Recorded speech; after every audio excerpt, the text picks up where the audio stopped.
Hello बच्चों, let's read the question. The question is, consider an evacuated cylindrical chamber of height h having rigid conducting plates at the ends and an insulating curved surface as shown in the figure. A number of spherical balls made of a lightweight and soft material and coated with a conducting material are placed on the bottom plate. The balls have a radius which is less than h. Now a high voltage source HV is connected across the conducting plate such that the bottom plate is at plus V naught and the top plate is at minus V naught. ठीक है, ये जो top plate है वो minus voltage पर है और ये बॉटम वाली जो प्लेट है वो प्लस के वोल्टेज पर है. Due to their conducting surface the balls will get charge, will become equipotential with the plate and are repelled by it. The balls will eventually collide with the top plate where the coefficient of re-stunion can be taken to be zero due to the soft nature of the material of the ball. Now the electric field in the chamber can be considered to be that of the parallel plate capacitor. Assume that there are no collision between the balls and the interaction between them is negligible, then we have to tell that the average current in the steady state registered by the ammeter in the circuit will be. वो V not पर किस तरह से depend करेगी हमारी current, वो हमें calculate करना है. तो देखिए, अगर इसके की कॉन्सेप्ट की हम बात करेंगे तो की कॉन्सेप्ट में आपको पता होना चाहिए कि जब भी हम बात कर रहे हैं, हमने मान लिया कि हमारी जो बॉल है, बॉल जब क्या करेंगी, मोशन में होती है, तो हम क्या लगाते हैं, इक्वेशन लगाते हैं, इक्वेशन ऑफ मोशन. तो एक तो आपको उसकी नॉलेज होनी चाहिए इक्वेशन ऑफ मोशन की. दूसरा, इसमें इलेक्ट्रिक फील्ड की बात कर रखी है तो आपको आना चाहिए कि इलेक्ट्रिक फील्ड हम किस तरह से देते हैं. और उसके अलावा हमें निकालना है फाइनली करंट, जो हम किस तरह से देते हैं, आई इक्वल टू आता है आपका क्यू बाय टी. तो आपको एक तो टी कैलकुलेट करना पड़ेगा और एक क्यू कैलकुलेट करना पड़ेगा, है ना. और क्यू कैलकुलेट करने के लिए हमें पता है कि हमें बात की जा रही है एक पैरेलल प्लेट कैपेसिटर की. तो हम जानते हैं कि किसी भी कैपेसिटर का काम होता है चार्ज को स्टोर करना, जिसमें हम चार्ज कैसे देते हैं, क्यू इक्वल्स टू सीवी से दिया जाता है. तो हमारा चार्ज तो कितना हो जाएगा, Q equals to CV naught हो जाएगा, क्योंकि जो वोल्टेज है वो कितना है, वी नॉट है. यहाँ पर माइनस वी नॉट है ऊपर वाली प्लेट पर और नीचे वाली प्लेट पर प्लस का वी नॉट है. ठीक है, तो सबसे पहले हम क्या करते हैं, हमने ये मान लिया कि u जो है वो बॉल की इनिशियल वेलोसिटी है. u हमने मान लिया क्या है, इनिशियल वेलोसिटी है बॉल्स की.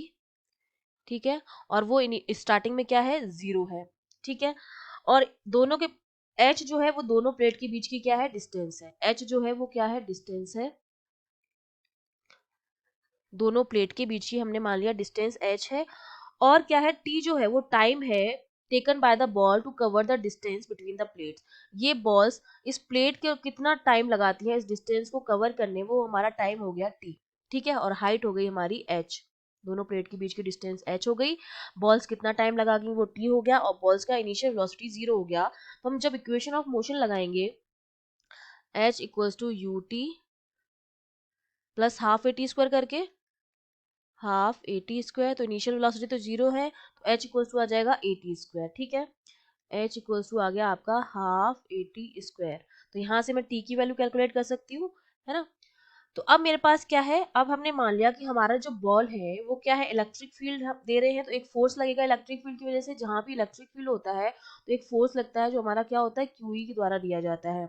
तो क्यूई की जो वैल्यू आ जाएगी वो हमारे पास कितनी आ जाएगी, चार्ज तो हमारा क्या था, सीवी नॉट था, और ये हमारे पास आ जाएगी ई की वैल्यू v अपॉन एच, क्योंकि ई हम कैसे देते हैं, v अपॉन डी से देते हैं.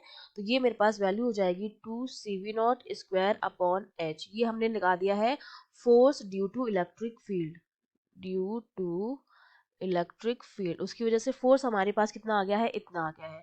अब अगर मैंने फोर्स निकाल लिया है तो मैं एक्सीलरेशन निकाल सकती हूँ. न्यूटन्स लॉ से मुझे पता है कि मेरा जो एक्सीलरेशन आएगा ए इक्वल्स टू वो क्या आएगा, एफ अपॉन एम, क्योंकि फोर्स क्या होता है, एफ इक्वल्स टू क्या होता है, एम ए होता है. तो यहाँ से A equals to F upon M आ जाएगा, जिसकी वैल्यू आ जाएगी two C V naught square upon M H. ये एक्सीलरेशन आ गया है. अब इसकी वैल्यू हम इक्वेशन 1 में पुट कर देते हैं, जहां पर h equals to half a t square आया था. तो t की जो वैल्यू आ जाएगी वो आ जाएगी रूट ऑफ, और a की वैल्यू भी पुट कर देते हैं वहां पर, तो two H square M upon two C V naught square इतना आ जाएगा. तो t की जो वैल्यू आ जाएगी h अपॉन वी नॉट तो हम बाहर निकाल लेते हैं क्योंकि स्क्वायर स्क्वायर है, और ब्रैकेट में मेरे पास बच जाएगा m अपॉन c. ठीक है, इतना बच गया। तो अब हम करंट निकाल सकते हैं। आई एवरेज की जो वैल्यू आ जाएगी, करंट हमारी क्या होती है, क्यू बाई टी होती है आई एवरेज। तो आई एवरेज जो मेरे पास आ जाएगा that is Q upon T. यहाँ पर क्यू की वैल्यू भी रख देते हैं जो कि सी वी नॉट थी, और टी की वैल्यू भी रख देते हैं जो हमारी कितनी आई है, H upon V naught under root M upon C. तो यहाँ से जो करंट आती है वो प्रोपोर्शनल, ये वी नॉट जब ऊपर जाएगा तो वी नॉट स्क्वायर हो जाएगा, इसका मतलब मेरी जो करंट है वो प्रोपोर्शनल आ रही है वी नॉट स्क्वायर के। यहाँ से ये मैंने देख लिया है आई एवरेज। तो हमारा ऑप्शन कौन सा सही हो जाएगा, हमारा जो डी ऑप्शन है वो हमारा करेक्ट हो जाएगा। I hope you understood well, all the best.